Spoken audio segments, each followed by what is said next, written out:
Dear Patriots, before the news starts, please subscribe to our patriotic channel by clicking the subscribe button. Give us a thumbs up to this video. Don't forget to leave your opinion below in the comments section. Share the news on Facebook and Twitter so you friends see it. Thank you. Build IT top Republican just told Trump genius plan to make Dems pay for the wall.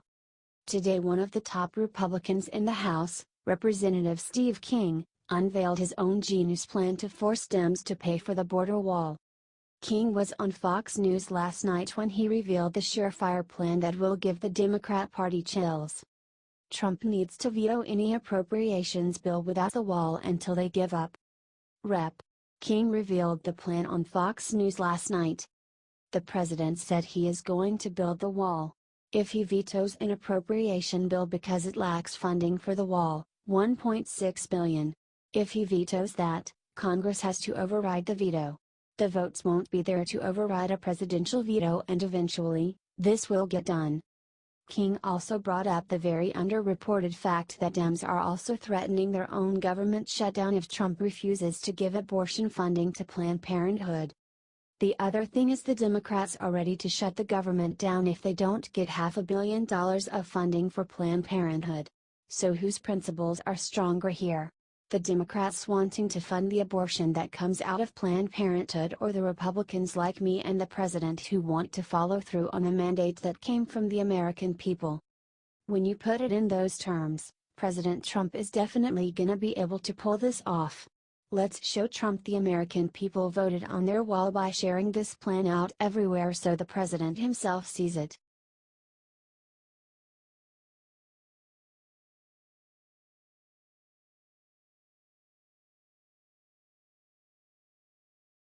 Don't mess with Rex Tillerson's stone-cold ultimatum to Pakistan will have them breaking out in sweat. Secretary of State Rex Tillerson is done with Pakistan's games, and he just put them on notice in a big way. On Monday President Trump said that he would not immediately withdraw troops from Afghanistan, for fear of leaving a power vacuum that would be filled with Islamic extremist groups. Nevertheless, he doesn't want this to be a repeat of the same 16 years. Pakistan has long been accused of aiding and abetting terrorism while overtly claiming to fight it. Rex Tillerson delivered that message directly. We are going to be engaging with Pakistan in a very serious and thorough way as to our expectations and the conditions that go with that. Tillerson also said that U.S. airstrikes are still on the table. We are going to attack terrorists wherever they live. And we have put people on notice that if you are harboring or providing safe haven to terrorists, be warned, be forewarned. Besides airstrikes, Tillerson also said the U.S. could coerce Pakistan into cooperation through other means, such as sanctions or withdrawing Pakistan's ally status. All those things are on the table for discussion, if, in fact, they are unwilling to change their posture or change their approach to how they're dealing with the numerous terrorist organizations that find safe haven in Pakistan. Boom. The era of America tolerating and ignoring Pakistan's penchant for funding terrorism is over. Tillerson and Trump are a great team, and together they will get this done. H.T. Washington Examiner.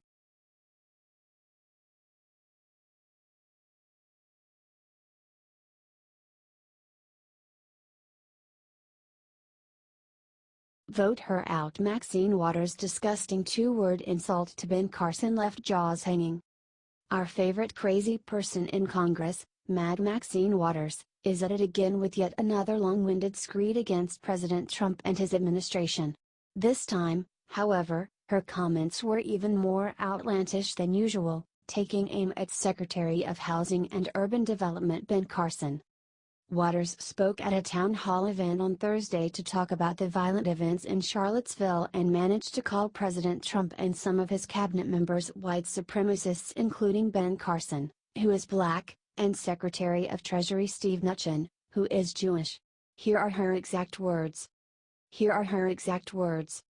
While the president was defending the white nationalists and the KKK and all of those alt-right groups who were basically out there in Virginia literally beating and marching and ranting about Jews and black people.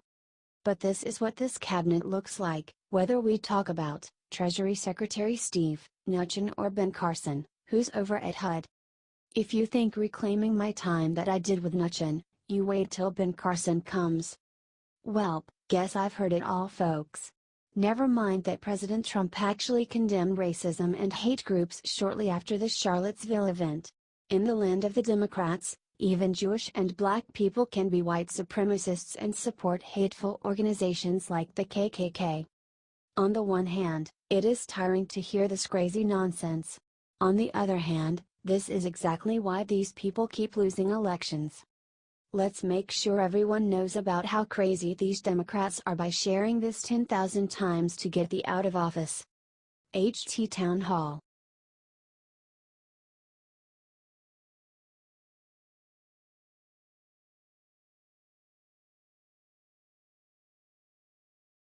Urgent. Seconds ago, Trump made an announcement that'll change our military forever.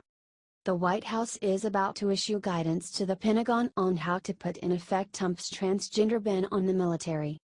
According to the Narrative Times, a White House memo is set to be delivered to the Defense Department and detail how Trump wants to bar transgender people from the military. Under Trump's new policy, it'll be left up to Defense Secretary James Mattis as to whether a transgender service member can deploy as the major criteria to keep them in the service, says The Hill. The two-page memo will give Secretary Mattis 6 months to put in a plan to implement the ban, according to White House officials. Here is what Mattis said during his testimony to Congress earlier this year. Do you think Trump made the right choice to ban transgenders from the military in this way? Share this everywhere if you agree with Trump that we need people that will help us win wars and not drain our military resources. Don't let the liberals twist this one. Let's get it out first. God bless all of our troops and thanks for reading.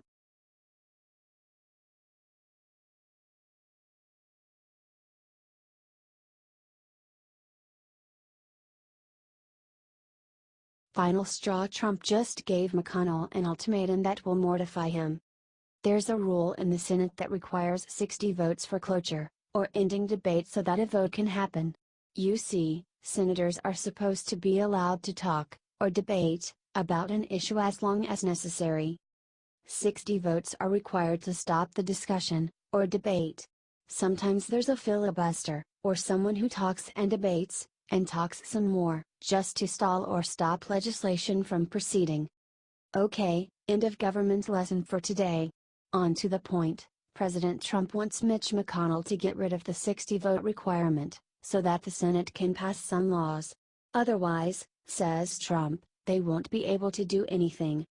That's right, you just witnessed the cluster for yourself. Unbelievable. Trump can't tolerate McConnell's attitude that it's okay for them to do nothing, pass nothing. McConnell, for his part, is resolute that he will not do what the president is urging. According to him, there's not a single senator in the majority that wants to change the 60-vote rule. What does that tell you?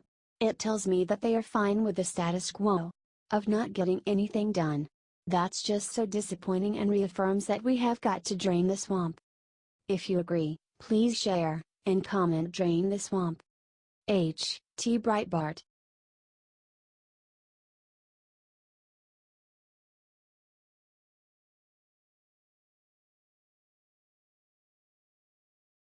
Sheriff Arpaio just sacrificed everything to tell Neil Cavuto what Obama did to him. Sheriff Joe Arpaio spoke with Neil Cavuto from Fox Business Network on Wednesday and made it very clear that he loved the president's amazing speech last night. On Tuesday, President hinted that he might pardon Arpaio, but he didn't. Joe Arpaio, it was a great evening for me. I really appreciate the president's nice comments and support. And one day I will go public and talk about the tremendous abuse of the process. If they can do what they did to me, they can do it to anybody. It started 60 days after Obama and Holder took office. That's when it started. And here we are now. I'm being charged with a misdemeanor, contempt of court. The sentence will be the same for barking dogs. This is strictly a political hit.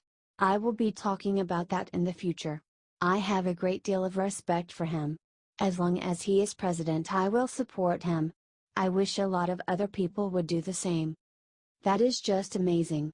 Look what Sheriff Joe said about President Trump. Every able-bodied patriot reading this post needs to share this right now and expose the crimes of our last president. Do you think Sheriff Joe should be pardoned?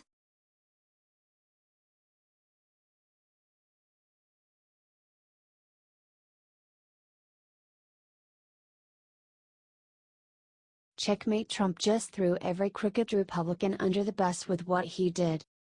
President Trump said on Thursday that other GOP leaders in Congress tied legislation to raise the debt ceiling to a Veterans Affairs bill.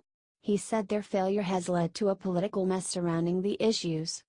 Trump targeted Senate Majority Leader Mitch McConnell and Paul Ryan in the tweet. "That's gonna hurt. This is why you don't mess with Trump." Congress has a September 30th deadline to raise the debt ceiling.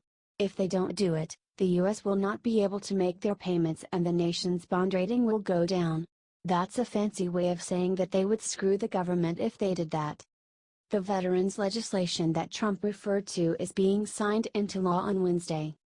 "You know how this place works, you always stick something people love onto something people hate," Roe said, according to Dow Jones.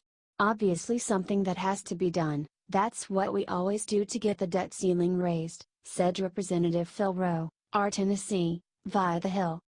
Share this if you think that it's time for Republicans to get to work in the House and Senate.